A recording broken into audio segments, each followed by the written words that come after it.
Damn, man, I got to do some family on family violence. I didn't even tell OG about this. We both love Oronde Garrett, right?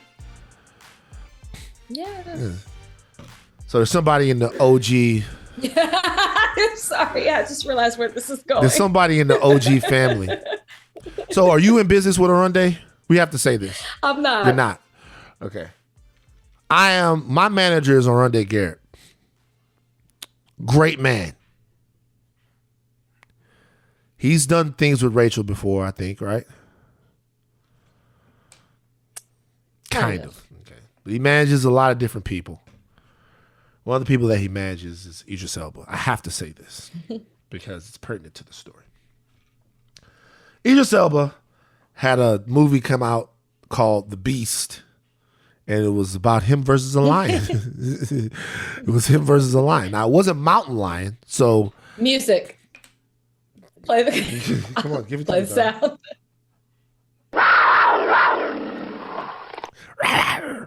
The Beast. The Beast is the name of the movie. I haven't seen it yet. Love Idris Elba. He was on Uninterrupted, and he got candid about what happens when British actors play Black Americans. Okay. Naomi Aki was recently cast to play Whitney Houston in the upcoming biopic, I Want to Dance with Somebody. They always name the biopics after a song. You know what I mean? It's like, do something else now. Do like... How many times has that happened? A lot. Oh, Rocket Man, Bohemian Rhapsody. Okay. Walk the Line, All Eyes on Me. They always name it after. Okay, true. Like, Point made. Ray was the only one that went in. Let's just call it Ray. So they do it all the time. What would they have called it? If they were going to pick a song, what would they have called it? Oh, You Got the Right One, Baby. That would be You Got the Right One, Baby. If the name of the movie was You Got the Right One, Baby. Like, Jamie would have never won his Oscar. Do you remember they had never would have won the Oscar. Jamie Foxx for You Got the Right One, Baby. ... Uh-huh. Do you remember the whole era of You Got the Right One, Baby? They did like Loved 14 it. different... I loved for you guys who don't know, Ray Charles had a Diet Pepsi campaign where he was singing this song, You Got the Right One, Baby. And it was the girls, and they would sing. Yeah. You got the right one. It's the hey. And they did You Got the Right One, Baby. Then they did You Got the Right One, Baby, the remix. They did other celebrities doing You Got the Right One, Baby, and then Ray Charles would be in the corner going, I don't know about that. You know what I mean? And then, like, that's how he looked. Then they had a long version of You Got the Right One, Baby, You Got the Right One, Baby all over the world. Video. Yeah. So anyway, but I loved it. That was, unfortunately, that was like my introduction to Ray Charles. I didn't really know much about him until You Got the Right One, Baby. No, the Cosby episodes. Yeah, it's actually probably. That was my introduction. Right. Anyway, so we'll do a whole breakdown on You Got the Right One, Baby, like, on the podcast. I loved it. I loved it so much. Donnie, play a little bit of it. Well, take us out with You Got the Right One, Baby. So Idris Elba talked about the fact that, you know, the criticism coming from Black Americans, people all over the diaspora about Black Brits playing American roles is, quote, unintelligent. Donnie, run audio. Have you followed this story? And I want to ask you about this with actors who are Black and the whole idea of English Black actors taking American roles. I was in a bar. I was at Chiltern having a drink, and next to me, the actor who's playing Whitney Houston. She's English. And I said, I hope you know, Black women in America are going to be like, English woman you're playing one of the most iconic African-American women ever. And it's a thing.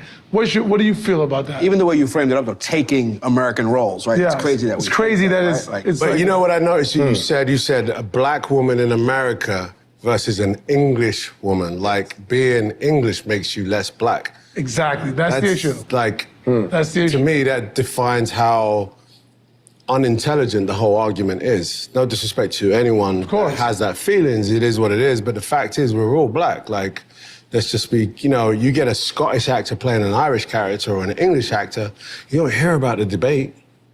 But amongst ourselves, we want to point fingers because we come from a conditioning that makes people just make sure, where are you from and are you authentic from where you're from? How black are you, which is crazy. How black are you, you know, and it comes down to the caste system.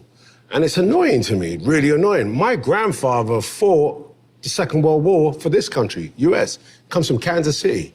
I come to this country and someone's saying to me, you ain't American. I'm like, huh?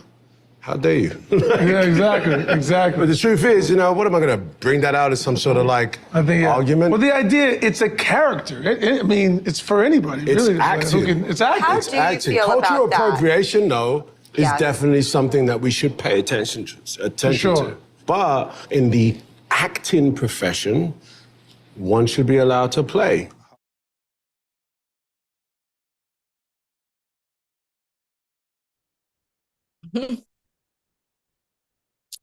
I'm probably never going to go against Idris. I'm just not. I think that points were made. And I think that there was a use of certain words that I think throw off the argument or the point that he was trying to make.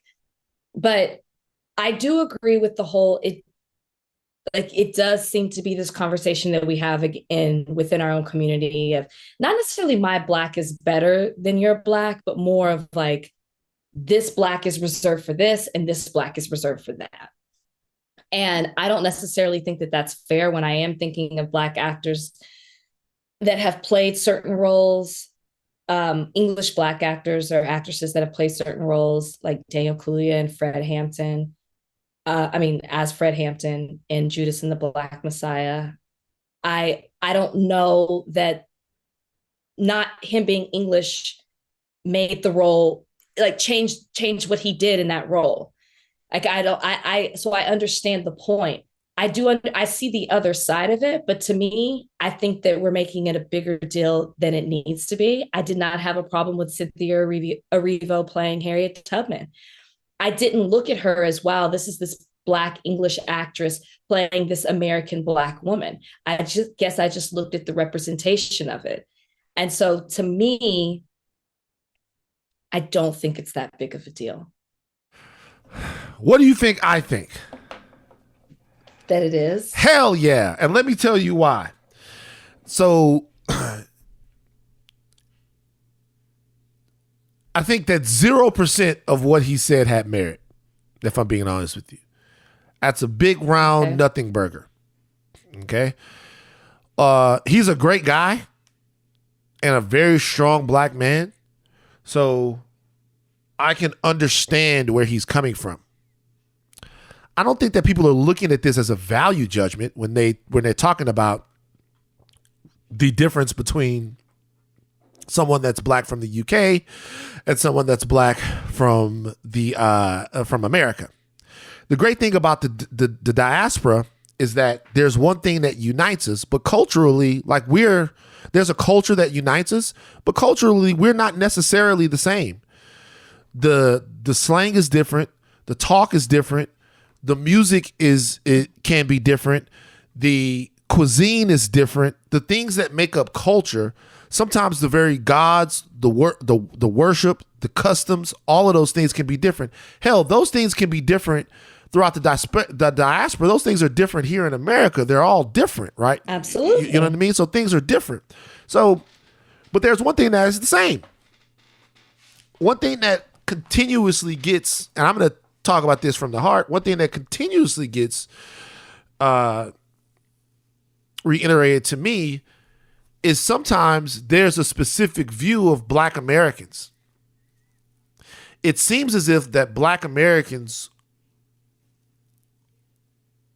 are looked at, and I want to say this very carefully, but we've seen this before sometimes, the way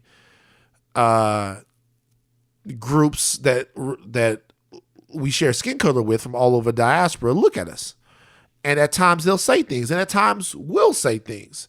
And it's not always as copacetic as people want to make it seem.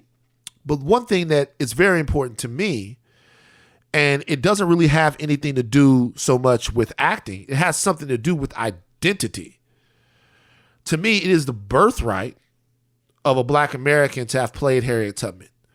It is the birthright of a Black American to have played Fred Hampton. It is the birthright of a Black American to me to play Whitney Houston, because the things that are specific to us here and the challenges that we've had to overcome, to me, they indicate that our experiences, the performers that are here that are closer to those experiences, that they're able to play them out on screen. Doesn't mean that they have to, but if you ask me this question, it seems as if increasingly when these biopics are coming out, they're choosing people from across the pond to play us. And that's a commentary on Black Americans who all too often are seen as the lowest bottom of the barrel, most criticized people that can be in the world. When we've had conversations about whoever it was, we've had people on this very podcast say things about what their life in America was like, having been an immigrant and coming over, and the different priorities that they had, and the different way that they looked at the world, and the different way that people look at the world, and how we don't have this and we don't have that. We've all talked about that. That's all well and good. I have no issue with that. People feel like either we have a culture problem, or that we are squandering American freedom, or any of those things, right? Nobody's blacker than anybody else, but we certainly are different. I'm not looking for a separation, but I'm also don't want somebody playing these characters and then or benefiting from the Black American experience and then coming around in the same token and criticizing it. Some of the very people that we're talking about in these roles, when you look back into their old Twitter stuff, they straight up dissing Black people, Black Americans. Who did that? I don't want to bring it up because it's in the past, but it's definitely, it 1000% happened, and I don't want to bring it up. Oh, I'm not doubting you. I just am not unfamiliar with it. Because I don't want to dredge anything back up. But when that shit starts to happen, I'm not calling for a separation or anything like that. What I'm talking about is the fact that Idris Elba would say, well, it's acting. Well, it's acting anytime it happens, right? It's acting if a white person wants to play a Japanese person. It's acting if a white person wants to play somebody from North Africa. It's all acting. I get that. But when we're saying, at least for me, when I'm saying that I would like Black Americans to be able to play icons in Black American life, it is because the experience of those people in the past directly informed to me who we are and what we are today. And I think for authenticity, I think also to be honest with you, to do a solid to the Black American actor who is not looked at in the same regard as actors from across the pond sometimes, I think those roles do belong at home. I don't care when they don't. It's not like a big thing. I'm not gonna fucking flip out. But to say this, like, that the argument is either unintelligent or made not in good faith is asinine. And to me, as much as I love Idris, love him, think he's a great guy, that's minimizing. It's a huge fucking thing. It's a huge thing. And to be honest with you, moving forward, no, it's definitely happened in the inverse. Denzel Washington played Steve Biko. Like, we've seen, I think Morgan Freeman played Mandela. Like, we've seen this in the past. But going forward, they're not going to... Chadwick Boseman played T'Challa, even though that's a fictional character. But going forward, everyone is going to want the right to represent the place that they come from on the screen. And Black Americans are no different except for one thing. We have more people that people want to make movies about. That is the only difference. Like, if I made a cast right now, Black guys English guys, they were all black. Somebody's going to be, it happens, right? But if it was of somebody really of real import, right? Like people are going to want, like right now, if they made a Bob Marley movie, if they made a Bob Marley movie right now and it was Nick Cannon as Bob Marley, people are going to be like, we can't find a Jamaican or somebody like that to portray somebody that is so indelible and so like inextricable from our culture. They're going to want that. And there's nothing wrong with wanting that. I agree that there's nothing wrong with wanting that. I understand every single thing that you said. And I understood what, is it Idris or Idris? I always say this wrong. It's Idris. It's Idris. I understand what Idris was trying to say. I said I think he used certain words in the wrong way, but I do understand being on the defense that my blackness is reserved for this in some areas and for this, because that's essentially what is being said. And I do think that there's an argument to, like, this isn't a Zoe Saldana playing Nina Simone. That's not what this Why? is. What's the difference? You don't see, she doesn't look like her. She identifies as black in addition to other things, but Nina Simone was black. I'm not talking about being a black American. She's not even just black. She's there's a total difference. Like it's not. These are yes, there's a difference. Hold on. There's a difference. That's like Zazie playing the character. Let me ask you a question. Played do you think that Idris Elba would think that there was a difference? Yes, I would hope he did. Absolutely. Well, if he doesn't, if he doesn't, then I have a problem with that, because I think that it's one thing if you're casting someone because they embody the physique, the physicality, the whatever it is, the being of the person that you're playing on camera, then I understand that. But to cast somebody who looks nothing like that person and doesn't even have the same she's more than just black, to me that's totally different. That's totally different. But that's me. But it's arbitrary though, because if one distinction doesn't matter, then none of them matter. Right? So if no, that's not true. Zoe Saldana, it's a black woman playing a black woman. So you're saying a white? No, she's not just a black woman though. Who? Zoe Saldana? That's not what she identified. She's not just a black woman. It doesn't matter if she's just a black woman. Drake is not just a black man, but he black. So Drake could have played Fred Hampton. No, I'm not. To me, that would be stupid. But this is the point that I'm making. The point that I make. I mean, darkening somebody's skin for something is obviously a lot more. I'm not. And that's what they had to do with her. I know, but what I'm saying is that in a certain situation, all of these things are arbitrary. The lines that we're drawing them because of what we feel to be culturally competent. And just as somebody is saying, I think it's culturally incompetent to have to darken somebody's skin, even if they're black, right? Even if they're black, I think it's culturally incompetent to have to darken somebody's skin to play a role, right? The only reason why I care about that is because there's dark-skinned women who can play Nina Simone. Why would you get somebody who, it's not because Zoe Saldana isn't black, right?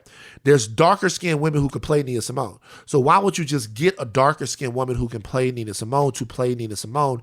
And number one, Nina Simone, who was so absolutely militant and so passionate about all of those things, right?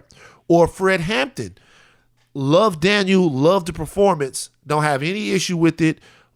Ate it up, was so happy for him when he won. But the reality of the situation is, in that particular situation, there were black American performers who I feel like could have played Fred Hampton.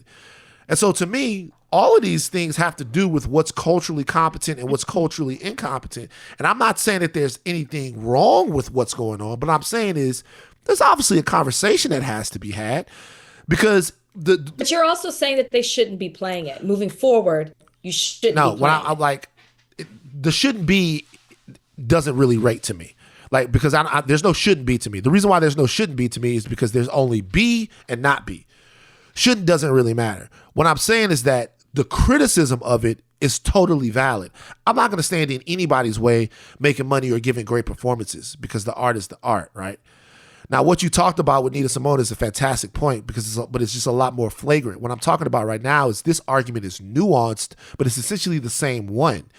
And the reality is to say that Black Americans shouldn't safeguard their culture specifically, right, is an interesting point to make when we're assailed by people who come over here sometimes, or when we're talked down to sometimes by that, or when forget about the assailed or talked down to, when there's acknowledgments everywhere that there are differences. And I would want a Canadian to play Drake in his biopic. That's so important to him. Like, the 6 is so important to him. I would want a Canadian to play Drake in his biopic. I would want that. Like, I would want a Jamaican to play Bob Marley. You would want that. I would want a Would South you think African. It was wrong but are you going to think it's wrong if that's not the case? No, but I wouldn't be mad if they thought it was wrong. You see what I'm saying? So like, I wouldn't be. So I wouldn't be mad, but I wouldn't be mad if they thought it was wrong. If they were like, "Damn, it would be so dope to have a young kid from Toronto play Drake because he meant so much to this city." You know what I'm saying? It would be so dope. Like, I get you. Yeah, I wouldn't be mad if they thought it was wrong. I get you. I guess I also understand the defensiveness, because I think with like an Idris or even Naomi in this movie that's coming out, I think that she would say something along the lines of, I grew up on Whitney Houston. I loved Whitney Houston. She meant so much and she was influential in my life. And I think that Whitney could be just as influential in her music, in her representation of being a Black woman and taking over and being a pop icon in that sense, that, and being just this global superstar. And she could say she meant that much to me too, even though I wasn't born in the same country that she is. I think that's where you get defensive, because you're saying, well, Whitney didn't. It's almost as if you're saying Whitney didn't mean as much to her as she meant to me. I'm not saying being that in at America. all. I'm saying that there's also some latent racism that comes into this entire situation with casting directors. I think that's very interesting. With casting directors and people like that who still might have the tendency to look at Black Brits or Blacks from other places as superior creatively or talent-wise to Black Americans sometimes. And when they come over here, they get the roles. So it's like, look, it's not that big of a deal when it happens, but it is a bigger deal to kind of tell us to shut up about it, or to say that the criticism itself is unintelligent. It definitely comes from a very informed place. It's your tall, handsome ass. Well, you know what? Like, you don't criticize us, tall, great-looking nigga. Go fight some more lions and do other great things. I love you so much. You're a great person.